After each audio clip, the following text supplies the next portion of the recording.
But uh, that's something that we, I guess, lack in our country, is the dealing with the psychological aspect of cancer. Talking about it, parents talking about it, um, trying to make the kid understand what the issue at hand is, because it's extremely complex. When my son was flown in, obviously there was great care in Hinduja, and he got the best treatment there. But there was still, because of the surgery, there was a psychological impact. And when he went there, his blood pressure shot up in the hospital in Canada. And they were equipped in dealing with that psychological aspect and calming him down. Ditto for us, because we also had someone to speak to through the entire incident. Another psychological impact was, we used to have nightmares. I came back to Bombay. I didn't get sleep. I was working here. I came back from my shoot after a month from there. I left my wife and my son when he was being treated there. And I used to get all of 1 hour of sleep in the night. And it was hell for me. But that's something that I guess every parent has to deal with. And eventually, I don't even know if I need counseling after this. So I feel that India needs more units in hospitals. I think they are starting that right now. It's in the infancy. They have a field abroad which is psychosocial oncology, which deals with, attending to the counseling sessions for parents and for even for youngsters. So it has had a deep psychological impact, something that I fully don't understand yet. I don't know the psychological impact that it's had.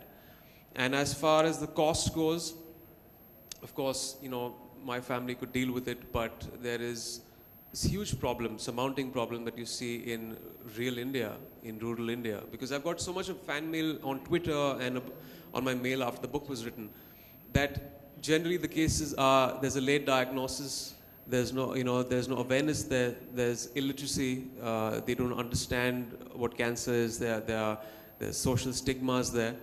And when they find the cancer, it is so expensive that it's untreatable, and they can't do it at that income group. But now I believe there's metronomics, which has started off in India, which is again making it extremely approachable. A few hundred rupees for a treatment in an entire month, which is a paradigm shift, and I think it's really set the standard for India and the costing here. But yeah, costing is again a key issue for that income group, which needs to be attended to.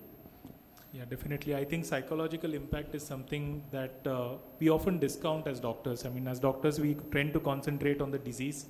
We tend to concentrate on curing the patient physically. So holistic care is something that is required, and taking inspiration from what TMH has. TMH does have a good apparatus as far as support is concerned. Setting up cancer care groups, and that is what we have replicated in Fortis Mulund.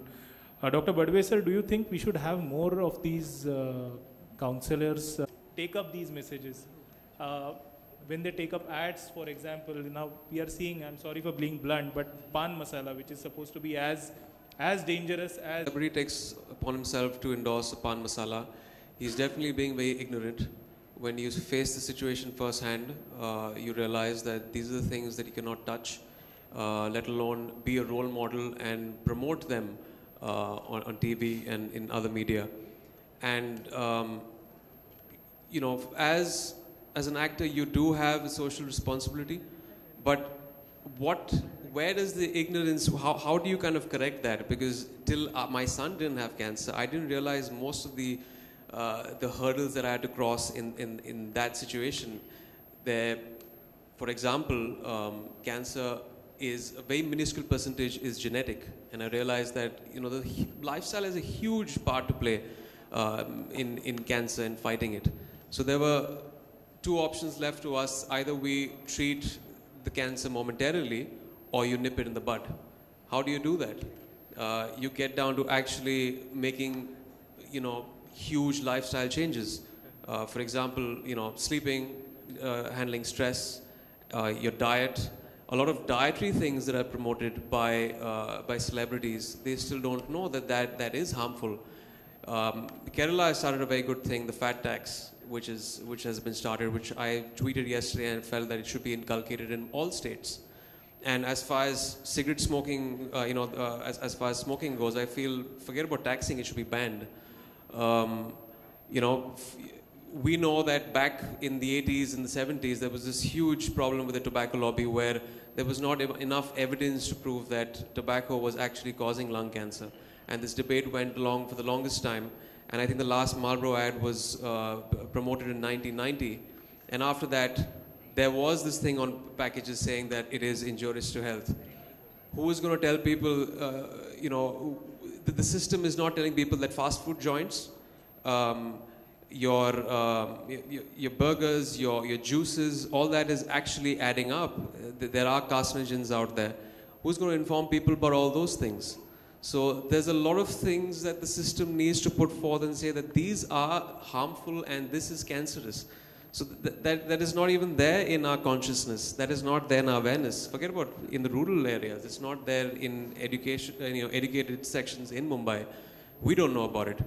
After reading up everything, I've stopped sugar completely in my house because just like there was a ban on tobacco, very well soon enough the next decade you're going to know that sugar is one of the most toxic substances. I'd rather have a cigarette than have sugar, refined sugar. So these things need to come out in public domain and people need to know about it, which people unfortunately don't know and celebrities don't know. That's why they go ahead and probably promote a pop soda. I won't do that because I know what it does to the body.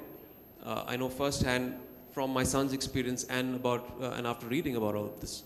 So that's really heartening to hear that. Talking about sugar, last year I had one symposium on sugar symposium for 3 hours. And that was a really revelation that how sugar is talked. 10 years down the line, how do you see India? Well, first of all, I wish and hope there are more pediatric facilities here. Because as far as when we had researched when my son was being treated, there's a dearth of pediatric doctors in India. Most of the kids are being treated by adult oncologists. So, and like doctor said, there is a pediatric facility coming up in Mumbai and hopefully in other states and other cities, which is very imperative when it comes to treating little kids. And of course, healthcare systems are burdened. I hope there is some kind of provision made to give satisfactory measures, funding to those patients that come from small towns and to support them. The main cause over there for surmounting expenses, like I've heard, is late diagnosis, which when it reaches that stage, it becomes very hard for them to kind of pay up, and then they eventually drop out of treatment. And one thing that I also realized when I went abroad for the treatment of my son, there isn't much emphasis in the medical world on the lifestyle issues of cancer. Everyone is going down the approach of, you got a problem, pop a pill. We have to make sure we educate people and make them aware on how do you address the causative nature of cancer. Why does it happen in the first place? If it is a lifestyle issue, what can we do in our lives? And we've seen, I've spoken to so many doctors in Mumbai. Kids are pouring in the last 2 decades, in the last decade. What are we doing? What has drastically gone wrong with the water we drink, with the food we eat, with the radiation levels? What is going wrong and how do we address that? And the system needs to address that. So these are the things that have to be addressed by the medical world, so that at least, you don't allow it to happen in the first place. Let's eradicate cancer and nip it in the bud. Instead of course, treatment options are very, very important, but let's make sure you at least bring in that awareness. Then, of course, if people know that smoking a cigarette will give them cancer and they choose to do it, then, they're puffing the life away. But at least, as far as kids go, there's the choice you make for them. So it's very important for parents also to kind of be educated and for the government to do that. Avinash sir, I think we'll have a call regarding the vision. I think as Rajan said, if the federal support and the government support increases, I'm sure the infrastructure for this will definitely grow. Current 1.3% GDP has to go to at least 2 or 3. Then I'm sure all this will probably be better. But I think more, I feel is what is important for is that there should be more awareness in the public about understanding a cancer and living with it and fighting against it. I think today people should realize that many cancers have a better prognosis than an MDR or an XDR tuberculosis. So I think if people accept it, fight it out, and live happily with that, and really do that, I'm sure that's a better awareness, and everybody will provide. We set up a national cancer.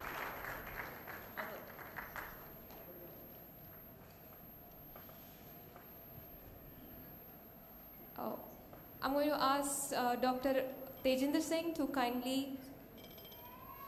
That's a good thing. I think why don't both of you come to this side and both of you felicitate. I'm sure you're going very excited, and so we'll have both.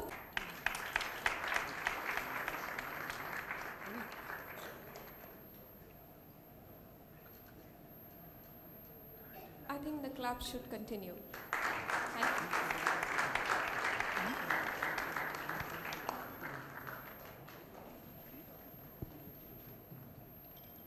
Next, we would like to give a memento to Mr. Emraan Hashmi.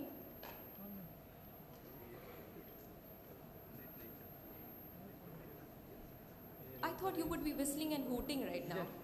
Shouldn't you have done that?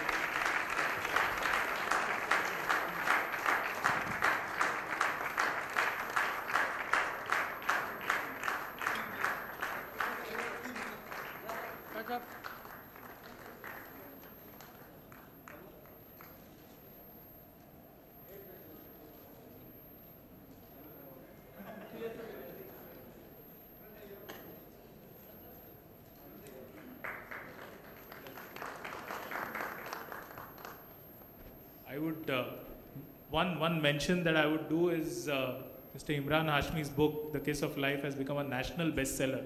And really, I would encourage everybody to go ahead, buy this book and read it. I've read it, done it myself, and it is really an eye.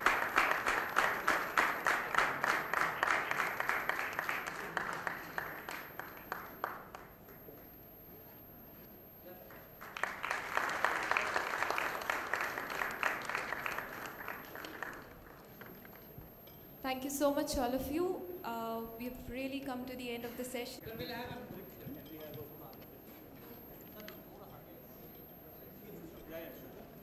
Ladies and in city and country, and various initiatives set by Excuse me, sir. Excuse me. and goal of prevention. Excuse me, sir. एक minute रुकेंगे? दादा थोड़ा पीछे आ जाओ. Excuse me. अरे भाई mobile मेरे भाई. अरे हाँ ठीक है. अरे ना.